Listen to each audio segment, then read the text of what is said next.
Lumipat, dala ko yung laptop ko, dala ko yung tumbler ko. Paano po ako? Hindi po ako nag-iisip na ang iniisip ko, on top of my head, papahatid na lang ako sa kanya. Pero naririnig pala yung isang program director na kailangan ko ihatid. So po, so yung gano'ng mga bagay, hindi po ano yun eh, meron gagamitin ng Panginoon. Or yung kwento ko kanina, kailangan gusto ko makita yung wife ko, gusto ko malapitan. Hindi ako magtanong sa kapwa ko na sasamahan ako dun sa room. O meron po isang beses na iwanan ako sa airport. Lumabas na yung kasama ko, napabitaw ako kasi may sumingit in between us, nakalabas na siya, hindi makapasok yung guide ko. So tumayo ako. Ang ginawa ko yung cellphone ko, binaba ko yung bag ko, naiwanan ako sa airport sa Terminal 4. Nagpe-pray lang ako. Pamaya ko lumapit yung guard, "Sir, hawak po kayo sa akin, ayun po yung guide nyo na sa labas." Yung ganun po yung patience pa rin at yung bang, trying to contact muna before I can contact. Alam niyo yung Panginoon, hindi ka pababayaan eh. Nakita rin yung guard siguro, nakaalalay ako, naka-shades ako. So, alam niyo po yung mga ganun pangyayari. Nakakatuwa, nakakatawa, pero pupurihin yung Panginoon. Galing ako sa mission po niya sa paggagaraw. Pagbating ko sa airport, Terminal 4, naiwanan ako. Naiwanan ka sa domestic. Oo po. Andun sa labas yung kasama ko yung guide ko. Pero sorry Roger Yes, go ahead.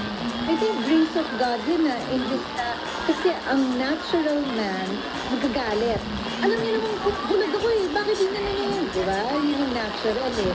Pero by the grace of God, hindi kayo nag-react that way.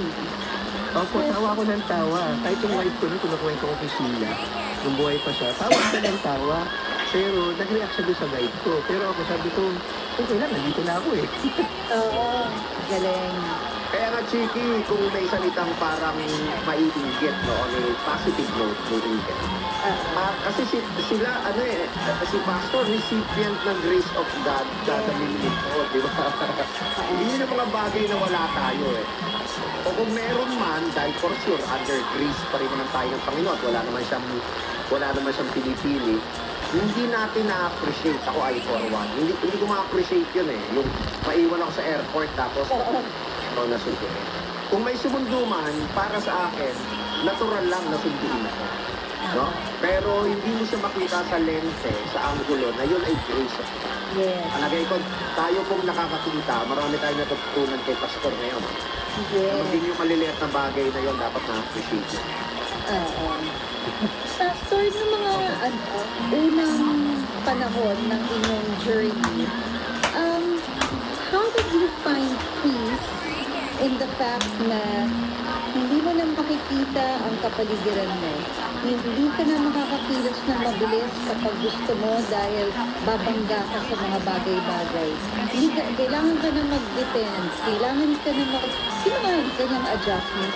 How did you find peace in that, considering independent ka noon, mabilis ka kumilos noon, parang you call the shots, yung kumbaga, diba, nakakapunta ka kung saan gusto pumunta, ora-orada, tapos ngayon, ang dami nang you need to wait, you need to adjust to the schedule of your kids, yung ganyan.